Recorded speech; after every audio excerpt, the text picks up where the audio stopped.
When I started as a project manager in the architecture and construction department for Southwestern Bell in 1978, we were a Herman Miller client, one of their largest. I think we were number 3. Texas Instruments was number 1. The Herman Miller rep at the time, his name is Jim Ellert, gave me a book.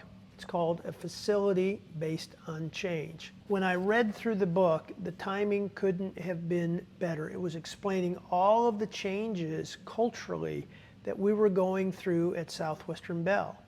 We were going through a stage of going from those mechanical analog switches to brand new digital switches. And one of those digital switches replaced 2.5 floors of those mechanical switches, those brass armatures that you hear going click, click, click, click, click. Some of you may be old enough to remember the phones that when you dialed them, you heard the click, click, click, click, click. Those came from those analog switching centers. So the communications technology change from analog to digital was also driving a new business model. It was ushering in what became known as the information economy.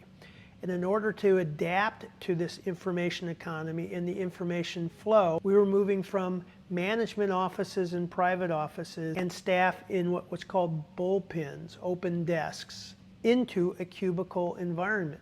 But understanding the why was this new tool really a facilitator for the changes we were going through were explained in this book.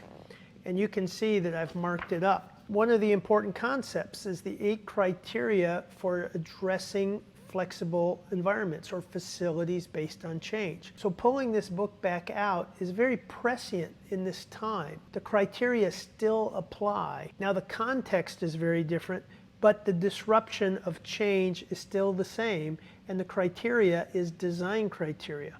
This is classic design criteria for environments of change. Everybody in the industry should have a copy of this book and have it underlined like mine so you can explain to your clients what's going on for them and go through the criteria for them that'll help them understand how to bring change in so it doesn't become overly complex, overly complicated, and really constrain the change and growth and become something that facilitates change. Hence, a facility based on change.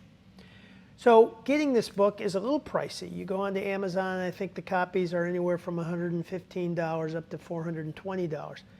It's a worthwhile investment. Hopefully, Herman Miller will update it, bring it back out. But I wanted to share this with you, especially with the Herman Miller-Knoll merger and the histories and the tradition and the thought leadership they bring. This is still a very good read. Take care.